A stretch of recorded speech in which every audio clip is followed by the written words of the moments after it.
da sunan rabu ubangiji mai tudawili na dare da rana da karfin iko nasa Allah akan ce rabu da alamina da karfin kudura ta sa Allah kuma ya kudu take gudana da ya so zartarwa buwaye a take abin nan zai gudana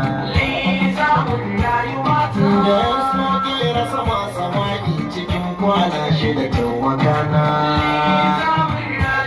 da ya so ya cikin dakika wallahi kamar fitar idona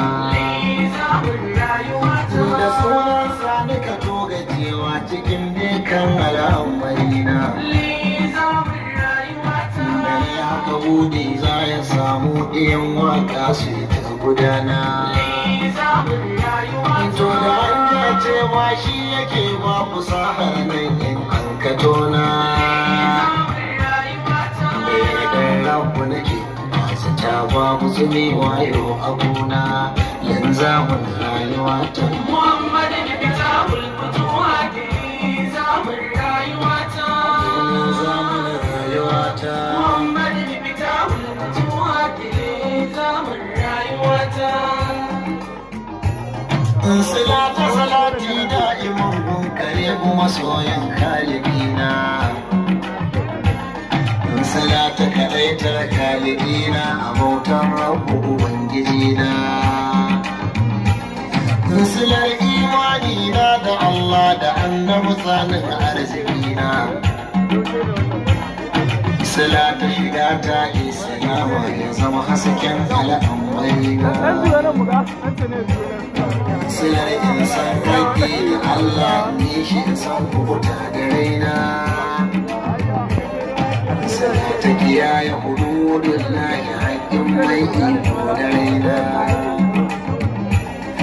salata sanin haƙinsa kwai hada ahali da baitin nabina silar koyin mu da attababu musan falalar Allah gwanina sila ta sanin darajar yayi da kare mutuncin walidaina silatin tsarkake kalikina da safa da yamma ubangijina linzamin rayuwata Muhammad ne fita hulkutuwa ke zamun rayuwata linzamin rayuwata Muhammad ne fita hulkutuwa ke zamun rayuwata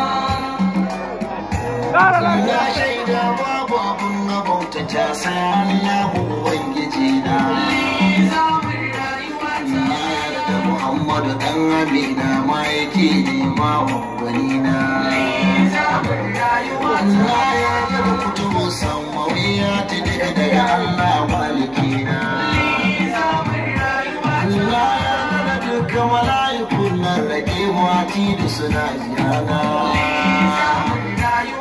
na yarda da dukkan kaddara da ta zuwa cikin al'ammaina na yarda da kyakkyawa kaina da yarda da mummuna a kaina na yarda da komai daga Allah yake ba ko kwanto a raina na yarda da mutuwa za mu koma gurin mai iko a dikina na yarda da tambayar kabari siraɗin farko uwana na yarda da ranar alkiyama yau musa a ta za a zauna